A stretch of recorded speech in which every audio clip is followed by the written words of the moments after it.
everybody, and welcome to the first pre-season game of the summer, and it is in Norway today as Manchester United take on Rosenborg in Norway, and I am super excited. The first pre-season game, Manchester United back, the Euros are done, the Copa America's done, international football is done, and we get to focus on club football as Manchester United prepare for the upcoming 24-25 season, and I have a feeling it's going to be a good one. And I'm excited to see some prospects today in today's game and across pre-season as a whole. Get all your comments in, get all your super chats in. Who are you excited to see? What are you excited about for this pre-season? Are you excited about certain signings? Going to talk about Xerxes. People say Mount's a new signing, Delit, loads of other things as well. Get in the comments down below all your thoughts. I am joined with Countdown to Kick-Off with Tull. Tull, thank you very much for joining us. And how excited are you to get back into the rhythm of Manchester United? Really excited. I've only really had one sleep to prepare myself for it, but to be honest with you, as soon as the England game finished yesterday, that was it. Then I was in Man United mode. The second the England game finished, that was it. I was just like, well, at least it wasn't United losing a final. My priority now is just Man United.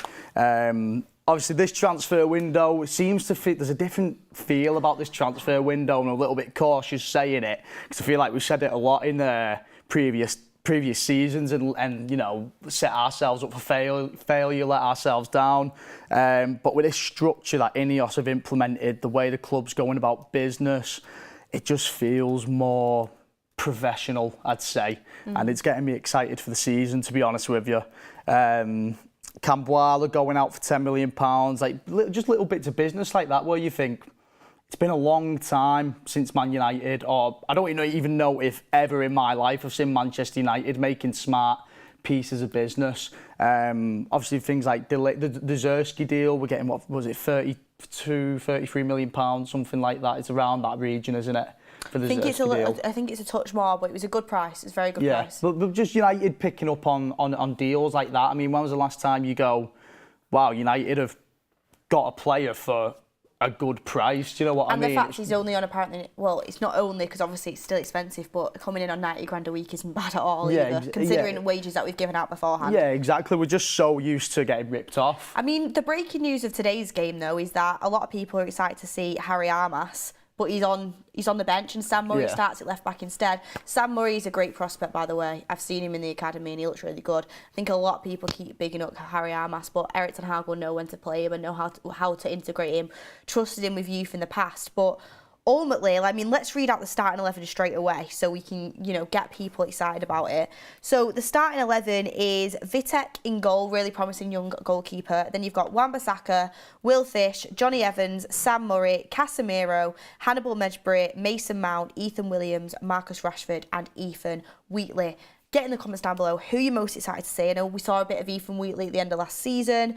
Wan-Bissaka might well start it left back and Sam Murray might start it right back. It just depends because we've seen Wan-Bissaka do that before as well. But that is the back four, and a lot of people were anticipating Armas, but he's definitely in the squad.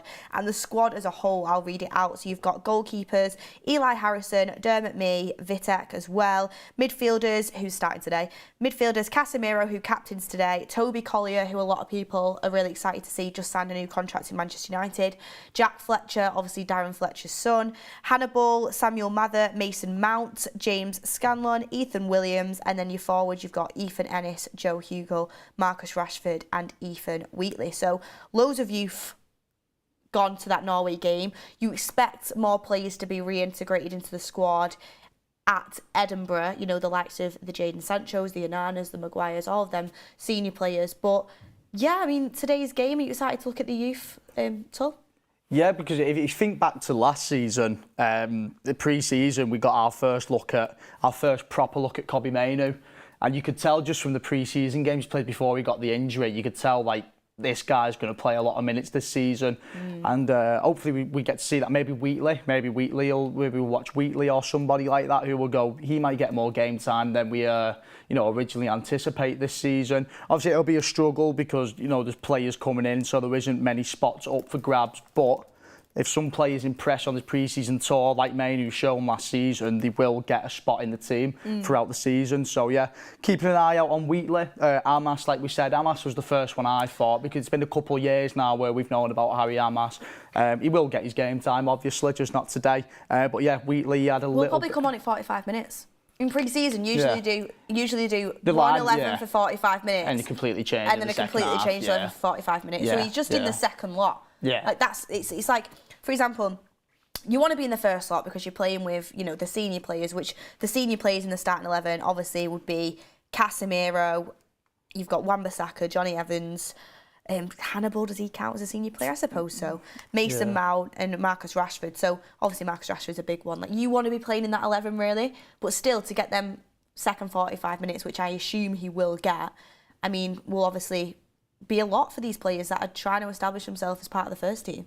Yeah, and obviously the opposition is, you'd expect us to beat this opposition no matter who's on the pitch.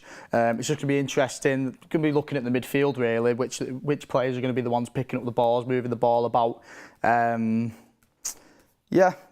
like I said, big season ahead. Yeah, I don't even know what to say really. To be honest with you, I'm still kind of coming to terms with, you know, England and. I weren't that. Like, obviously, I was obviously gutted that England lost. Like, I wanted him to win. I was so disappointed, but I'm way more. I've always said this. Like, for me, it's United here, like England here. Yeah. Like, United's got way more of my attention. I'm just excited to focus on pre-season now. But get in the chats down below what you're excited about. I mean, we will talk about the pre-season. We're also going to talk a little bit about Xerxes, expectations, maybe do a keep loan selling there. So anything you want to bring up, make sure you get down in the chat below. Daniel's just said Team Green, Beth. Absolutely not. Team Black any day of the week, if you know my reference there. Although I do like to wear green. But I want to ask you about Casemiro. So obviously he's captaining the side today. Is it? Yeah, he's captaining the side over in Norway. But we've just literally had news come out that, you know, we expect Saudi negotiations to take place and Casemiro is expected to leave Manchester United. That's always been sort of the talk of the window. Obviously, I mean, he's going to play because he's a senior player and, you know, he's got that experience and it's good for other players, you know, that are learning to be around that. But when you see, like, players that are realistically, they're not probably going to be at Man United next season, playing in these games, do you ever think it's a bit of a waste? I wouldn't say necessarily a waste because he's not played international football, has he? Did he play in the Copa? He didn't play in the Copa America, did he? Yeah, so he's not played international football. So there is a thing of, you know, match sharpness, I suppose. Obviously, they play training matches and stuff, but, you know, just getting out on a pitch in a stadium, it does contribute to that sharpness. With Casemiro, I think I am expecting United to sign a holding midfielder. Obviously, Ugarte is the one we're being linked to at the moment. But I think they'd be foolish to go into another season with Casemiro as the, you know, sole holding midfielder. Amrabat's not staying, is he? We're not keeping hold of Amrabat, are we? We don't know yet. He's awaiting on a decision. We've not come to a full decision yet. So maybe they're gonna roll with Amrabat, or maybe they're just trying to see what deals they can make. If they can't make a deal, then that's where Amrabat will come in. Maybe that's what they're waiting on.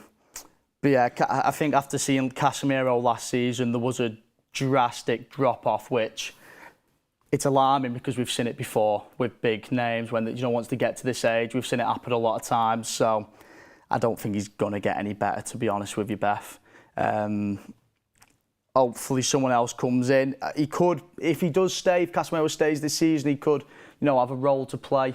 But I'd be looking to, if he does stay, I'd be looking to use him as a bit part player. Yeah, I agree with you on that. I mean, I personally think he's going to leave, and I think that is the right decision. And I think today, a lot of people, I've seen Mark saying before, you know, the worst thing you can have is people like, you know, Casemiro playing today because he's not probably going to be at Manchester United next season. But at the same time, I think he's actually really good for the youngsters to have some experience in there and have a leader there. It's an experience for them to play. I think it's good for the youngsters. For them to play with a player of that ilk as well. Someone who's done what he's done in his career. Yeah, exactly. Which, as poor as Casemiro was last season, you can't write off what he's done in his career. And he had a fantastic first season at Manchester United. He just has had such a dramatic downfall. But I think I'm fine with him playing today, obviously, because I think it'll just help the people in that midfield with him. I mean, one that a lot of people are talking about, I mean, let's get some comments in from the chat as well. CC says, hopefully Casemiro can perform like his first season. The thing is, even if Casemiro does perform today, like, you can't take anything from that. I don't care about how Casemiro performs today because I've seen last season and I know he needs to move on. I know how much money he's on a week. What I care about today is seeing what the likes of, Sam Murray does at fullback. Yeah. Seeing what the likes of Ethan Wheatley does. Seeing what these youngsters do. And I'm not going to lie, one player I am really looking forward to seeing as well is Mason Mount. Yeah. He got the number 7. Nobody knows where he's going to play next season. I guarantee you the majority of United fans don't have him in a starting 11 for next season. Cost us nearly 60 million. So much anticipation with him coming into the club. Basically the whole season written off for injury. A lot of people are saying this is genuinely like a new signing. Yeah. And he needs to get the ball moving, really. It was a strange signing because even when we signed him, there wasn't a spot in the team where you go, well, that's where Mount goes. It was like we signed a rotation player for £60 million, which was just a bit bizarre. But he's still really young. He's still 24, 25, something like that. Like, he's still got a lot of time on his side. We've seen at Chelsea, in those first couple of seasons at Chelsea, obviously it was Lampard who brought him in and then he kind of got seen out. Was it Tuchel who kind of, pushed him out of the team? Who, Mount? Yeah. I think Tuchel really liked Mount. I think it was Potter. Oh, was it Potter? Yeah. Oh, sorry, yeah. Obviously, he had a good couple of years at Chelsea and then he got kind of shoved onto the bench. It felt like United just signed him because he was up for grabs a little bit. Do you know what I mean? It felt like it was kind of now or never. Yeah, it was kind of just like, he's there, should we get him? Yeah, because we'll just get him. He had interest from Arsenal, Liverpool, Bayern Munich, because Tuchel wanted him at the time because he was manager of Bayern Munich. Tuchel really liked him. Oh, right, yeah. So he had a lot of options. So I felt like Man United felt like, they had to go and do it. 24 years old, English. I think United really liked the look of the signing, but it's like, where was he going to play? I think Ten Hag initially wanted him to play as an 8. Yeah. Which is where he started for Manchester United against Wolves. He started in a midfield with, it was Casemiro, Mount and Bruno, yeah. And I think Ten Hag realised quite quickly that the team, whether that be because of Mount or not, I don't think it actually was. No, the balance was way off, wasn't it? But the team at the time Yeah. wasn't capable of playing the style of football that Ten Hag wanted to play, and it was just, we just weren't looking good. So it's up to him to try to kind of fight his way in for a place here, because he's got the number 7. You would expect him to, like, for Manchester United, the worst possible scenario is to have the iconic number 7 just not playing games of football. Yeah. Like, you want your number 7 playing games, not only for shirt sales, which is a lot of people Man United will be thinking that way, but in terms of just, you don't want a number 7 sat on the bench all the time. It's just a big deal, isn't it? Usually that shirt gets reserved for the likes. I mean, look, like when Ronaldo came in, it got took straight off Cavani because that's the power the number 7 has. I do worry for Mount. He's never going to get in over Bruno. Bruno's never going to move out the team. And I think Mainoo's kind of cemented himself now. I mean, Kobbie Mainoo's kind of in that same bracket as Bruno for me. I think he's United's best player, to be honest with you. He's never going to get game time over Kobbie Mainoo. Do you think, everyone get in the chat as well, do you think there's a world in which you can play a midfield 3 of Mainoo, Mount and Bruno, or do you think that's not? No chance. I do think Bruno as an 8 is way more disciplined, though. Yeah, I get what you're saying. I think in certain games you could do it, but not all of them. Yeah, I just feel like that. If you remember that Wolves game, the thing where we conceded like 20, 30 shots and near enough all of them were on the counter-attack because that midfield, everyone just wanted to go forward. Yeah. And I think you'd get the same thing with that midfield, Mount, Bruno, Mainoo. Obviously Mainoo, I feel like Mainoo, out of everyone, Mainoo could, probably play as a 6. I could imagine him being, he has played for us as a 6, hasn't he? I could imagine him being the most disciplined one. But I just think Mainoo's too good to move out of his preferred position. Yeah, I agree. Mainoo as an 8 is what's really exciting me. He can play both, and that's shows how good he is at his age to do both. And honestly, watching him in the Euros, okay, he didn't have the best game yesterday, but not many people did. But across the Euros, he was so good. Up until that final, he was arguably England's best player. Just makes me so excited for next season for him. Yeah. Really excited. We probably won't see him on the tour because he'll have a well-deserved rest now.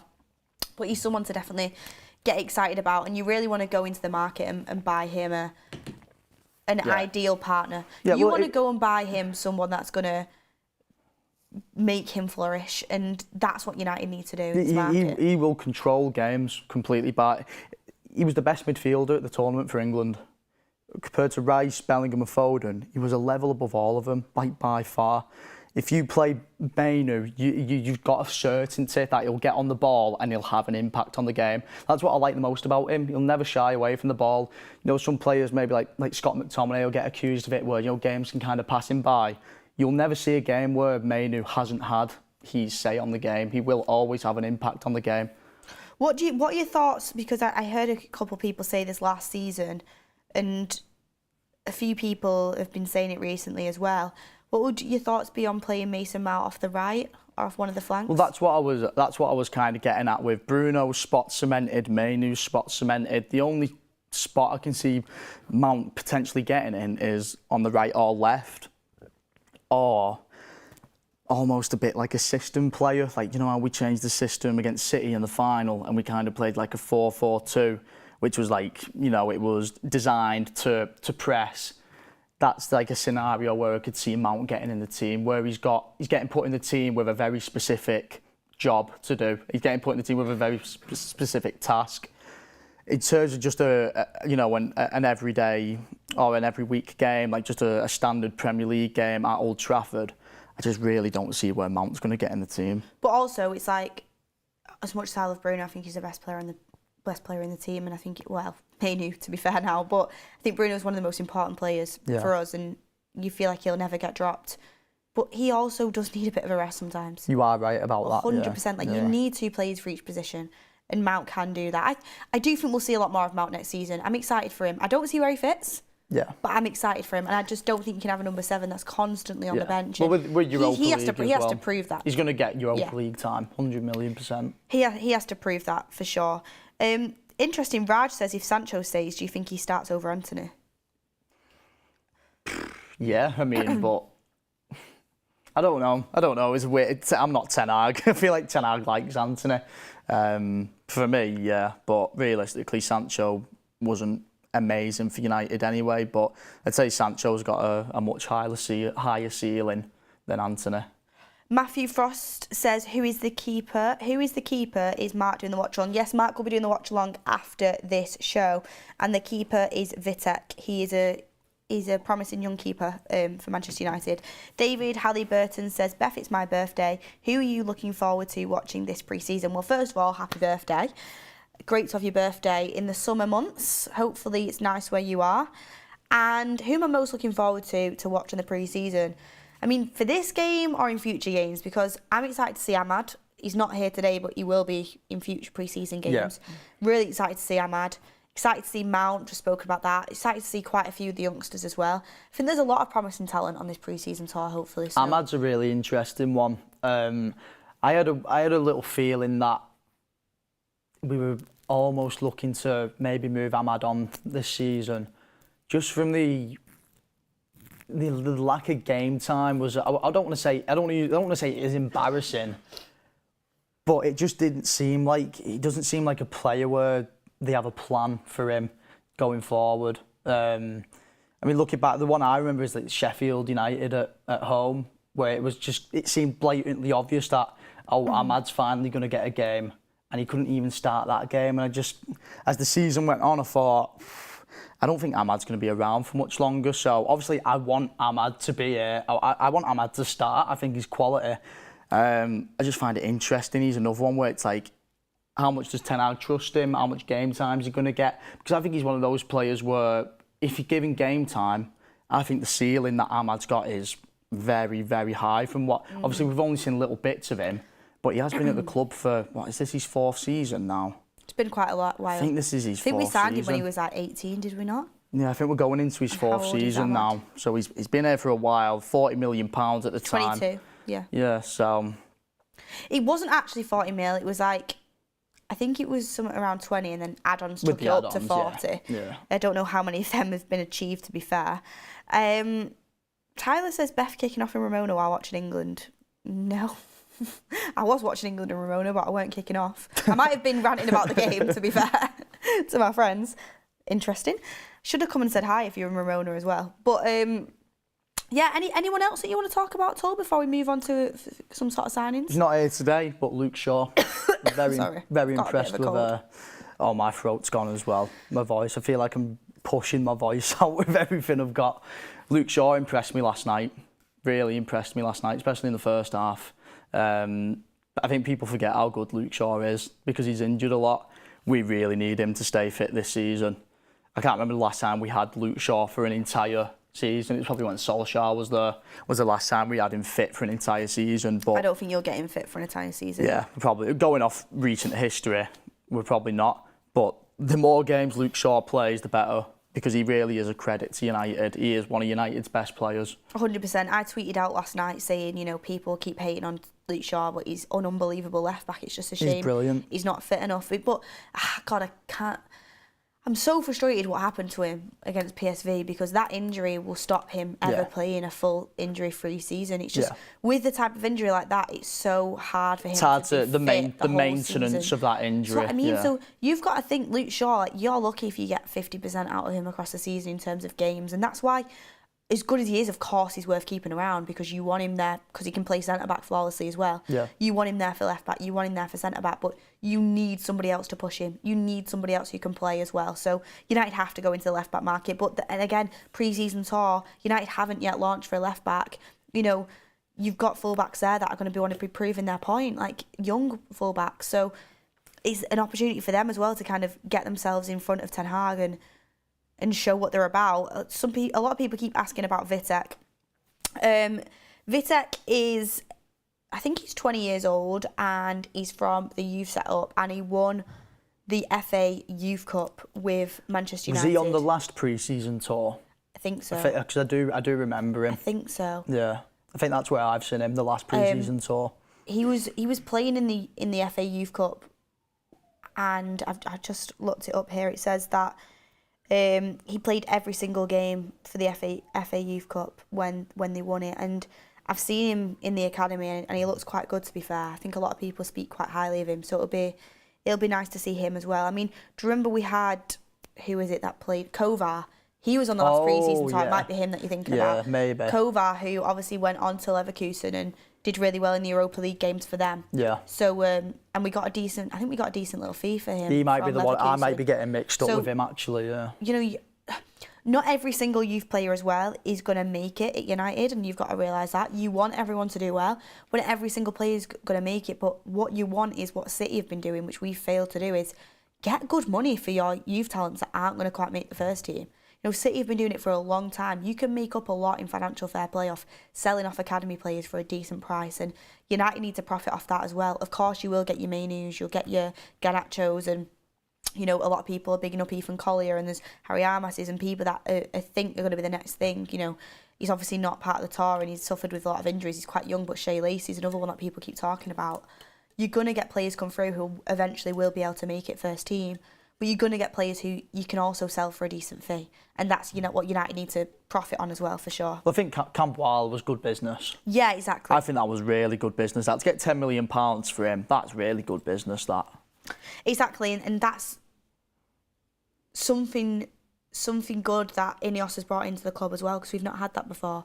Yeah. I mean, we struggled to sell so many players in the past. I mean, I remember everyone was, you know, so gutted about the fee we ended up getting for Zidane Bell when he went off. I think it was like not even $1 million. No, it wasn't a few $100,000. Yeah, exactly. Yeah. And there was a lot of hype around him. There was a lot of hype, but I know he's had injuries and stuff. He's not fulfilled that hype, has he, since he's gone away? But with Kumbuala, to be fair, he had a bit more game time in the first team. Like, he's played for some important games for United. Yeah, Liverpool. I remember Liverpool in the cup. That adds some money onto you, and fair play. And, you know, fair play to the guy for wanting to go and have first team football. I hope he has a great career. And the fact we've established a good buyback clause in there, sell-on fees, like, they're important parts of business that you need to be looking at. And I'm glad we've actually got some competent people in here that can do them deals now. Yeah, well, there's so many examples. I mean, the Paul Pogba one, the whole Paul Pogba situation. Realistically, from a business point of view, I mean, it's laughable from a football point of view, but from a business point of view, the way Paul Pogba was at United, left United, came back to United for a stupid price, and then left for free, that is, like, unbelievably crap business. Like it's in any business, not just football, you'd be looking at and going, that's a failing business. Everything is wrong here. So obviously they'll be using things like that as an example of, what not to do. So implementing these buyback clauses, and also the sell-on clause for Mason Greenwood's another example of where, hopefully we're going to stop shooting ourselves in the foot with deals like this. Yeah, you've got some really young players playing, today. Like Ethan Wheatley's only 18. Yeah. Ethan Williams, who's come into the team, only 18 as well. I mean, it's exciting for these players as well because obviously they've seen what Cobby's done at 18, coming into the team. So it shows that there is that pathway there for them, which is obviously really, really exciting. And, Hannibal's starting today. I don't think he's got a future at Man United, but again, it's good to get some game time in him and hopefully he can get a move away from the club because that's important as well to, see players move on with their career and be successful in it elsewhere too. So yeah, excited really, really, really excited for today. Really am. So hopefully we'll get a good game over there in Norway too. I mean, Tull, I wanted to ask you your opinions on Xerxes. What are you thinking about that signing? Are you excited for it? How do you think this affects Højlund? How do you think United play from here on out? Yeah, it was blatantly obvious that he was the one they wanted. Obviously, other names were getting thrown about, but there was no other concrete links to any other forward players, really, apart from him. They really wanted him, and they've gone and got him for a good price as well. Obviously, I think he's not really meant to be an out-and-out goal scorer, is he? He's meant to be more of a link-up player, a bit of a workhorse too. A little bit of a different dynamic to Højlund in terms of Højlund's probably going to be your option to be a bit more of a aggressive striker, get in the box, get goals, whereas Xerxes a different bit of a, Xerxes will bring wingers into play. I think Rashford could maybe really benefit from playing with Xerxes. Like I said, a different option. I do like an out-and-out striker, and I don't think Højlund's quite there yet, but I think that's the way he's going. I think Højlund can become the out-and-out striker. I was kind of hoping United would bring in a real dominant, maybe, 27, 28-year-old striker who's going to come in and guarantee goals. But if they see a project in Xerxes, then I'm all for it. For the price as well, I'm happy to see how it pans out. Yeah, I agree. I think Xerxes, for me, I've not watched absolutely loads of games of him, so I can't say what I think he's going to be. But from what the research I've done and looking at him, since we've been linked to him, what I like about him is he is a different dynamic to what we've already got. Yeah. So it gives you something different. 2 young strikers, so you've got a lot of years in that. I just hope he can be what we want him to be, and this risk of a signing, because it is a risk. I know he's on good money. The money we've got for him the money we paid for him is good. I think that's the main reason we went for him, because obviously a striker in this market, a good striker, is very hard to get for a decent price, and we are on a budget. But I really would love this signing to pay off, because it could be a really fantastic signing looking back in the future if he does bring what a lot of people expect, and a lot of people have some very high expectations of him. So I'm excited to see him. I am excited to see him, and we probably won't see him much on the pre-season tour because obviously he's just finished with Netherlands. He's going on holiday now. But Community Shield could be a good way to introduce him. Yeah. Which is always...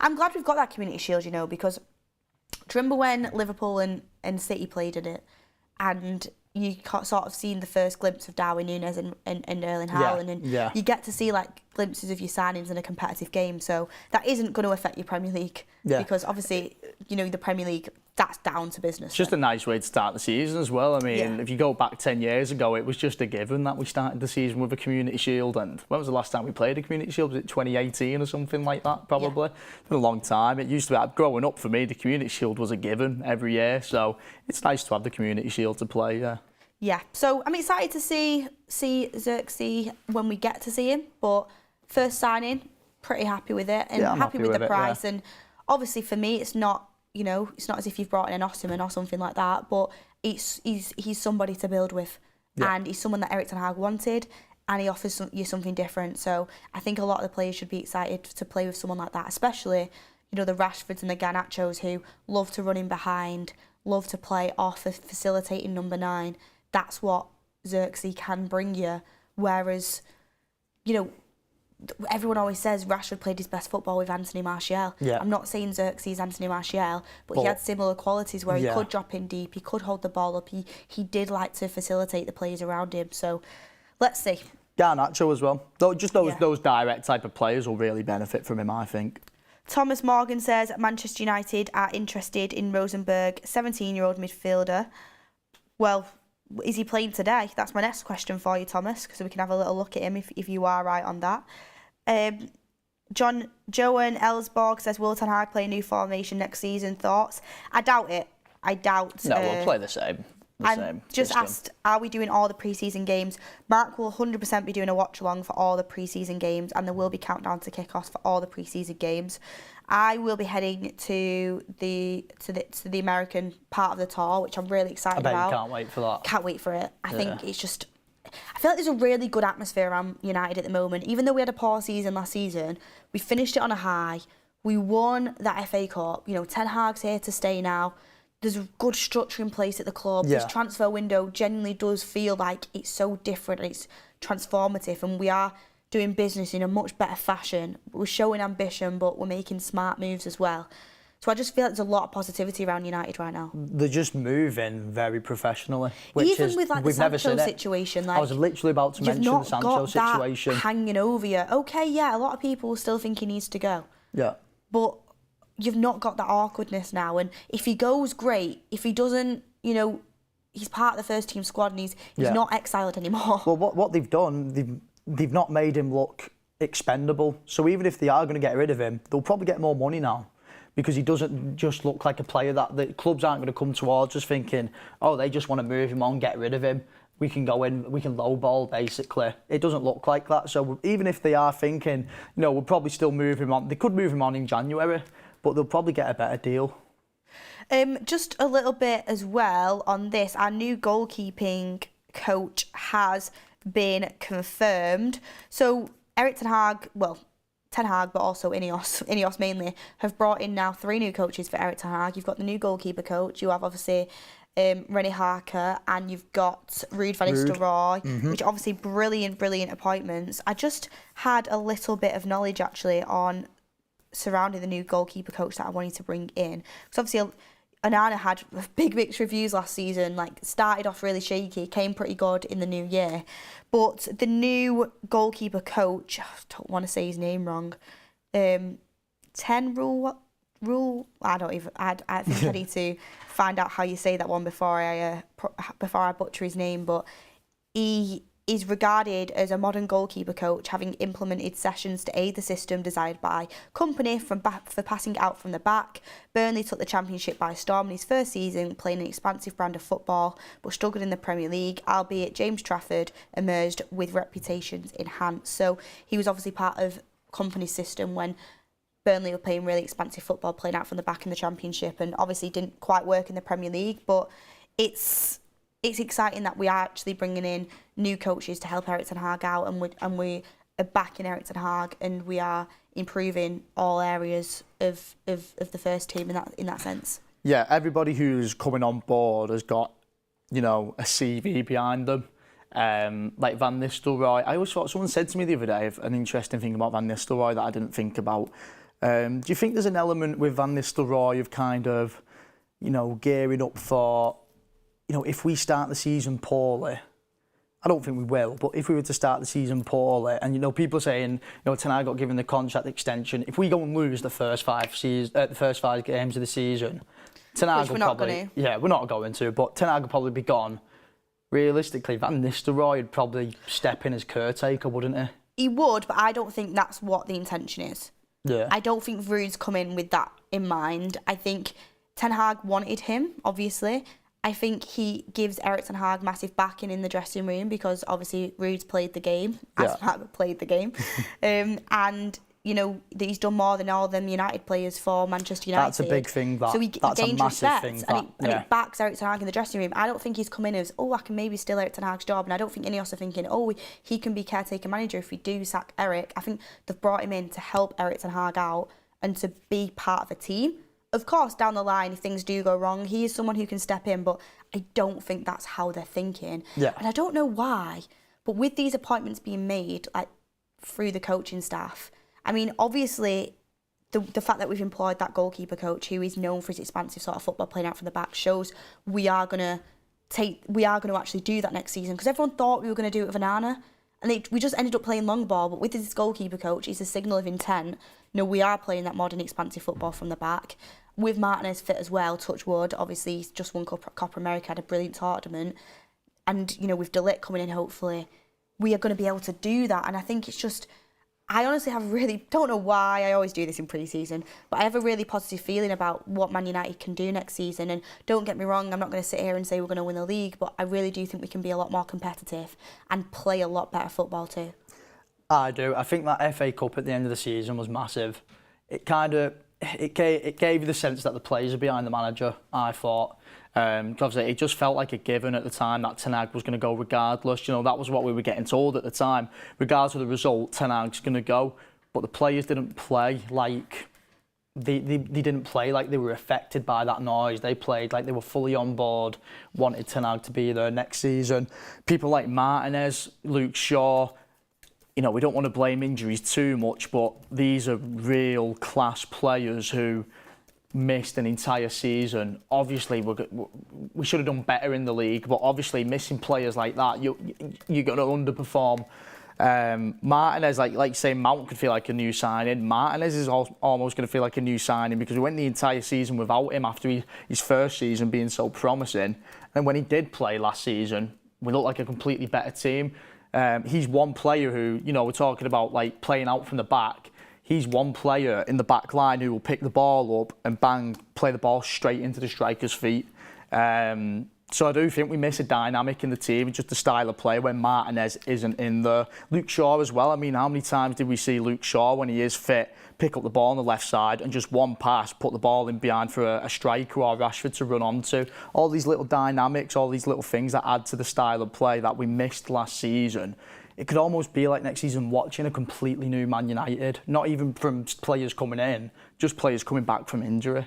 For sure, and for sure.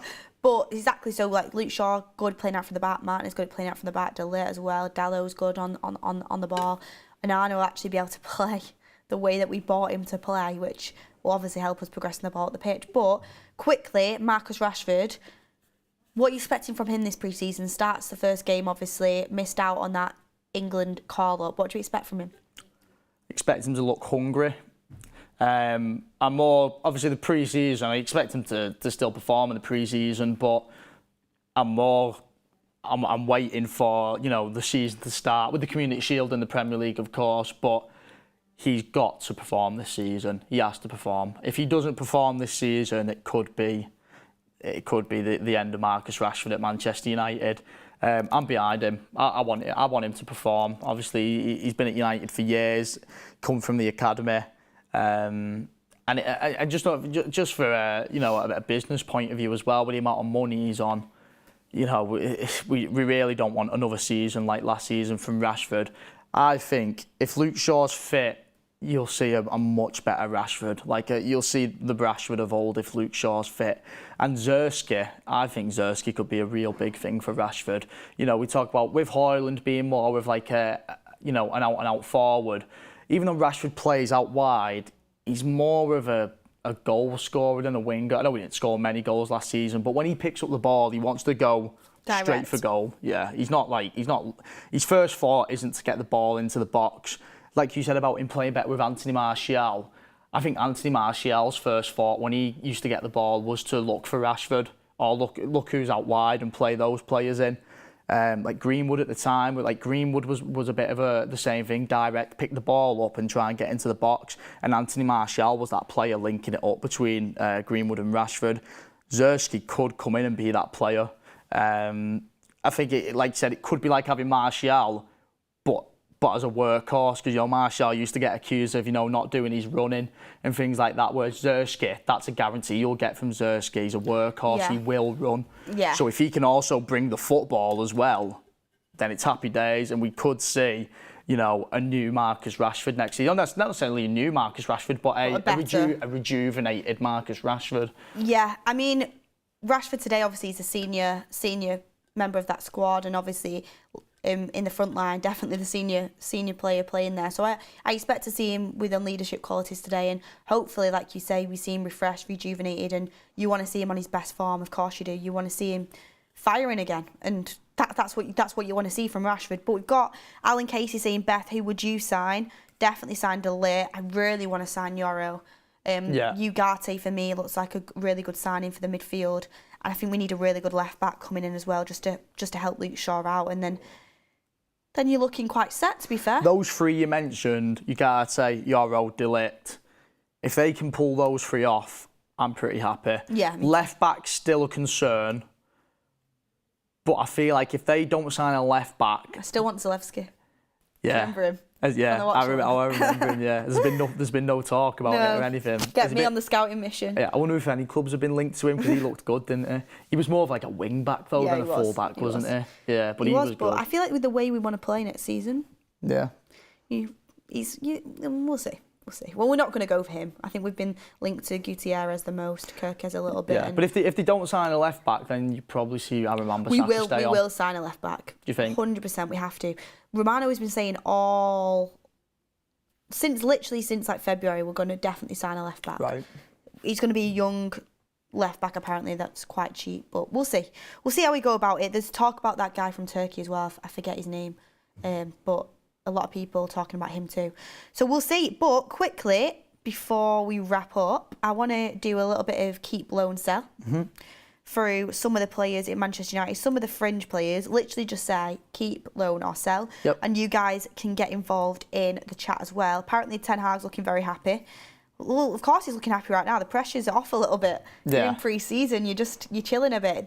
This is time to work you're not chilling because you're working to prepare for the new season, but this is time to really get knuckle down and get grafting for the new season. Ten Hag will definitely be hoping to start the season. He's got a point. He's got a point to prove. He's got a point to prove, and he'll be wanting his signings through the door pretty quick as well. Just call him 30, says Nomad Joe. Yeah, that's the left back that we're looking at from Turkey. Mark will be doing the watch along. Yes, he'll be coming on at around 2:45. So Scott McTominay. It's an interesting one, this, because seeing everyone saying he's going to be leaving, but I kept saying keep him, and I'm going to stand by it. I think he's got a role to play. I think Scott McTominay is happy to stay at United and play 5 to 10 games a season.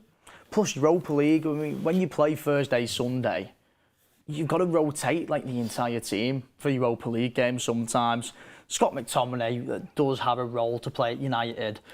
Even if it's not as a midfielder, I think people completely overlook the fact that he can come on in the last 15-10 minutes of a game, get in the box and cause a nuisance. I think people completely overlook that just because they don't like him playing in midfield, which I'm with you. I don't like watching Scott McTominay play in midfield. But 10-15 minutes of a game left where we've tried everything and it's not really working and we've got to go a bit more direct. Who would I be looking to bring on?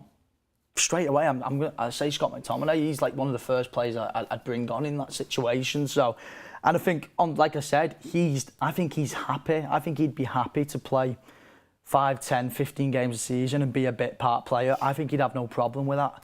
I think he just wants to stay at United, to be honest with you. That's the vibe I get from Scott McTominay. So I would keep him, yeah. Yeah, okay. Most of the chat are saying sell. Like, basically 90% of the chat are saying sell.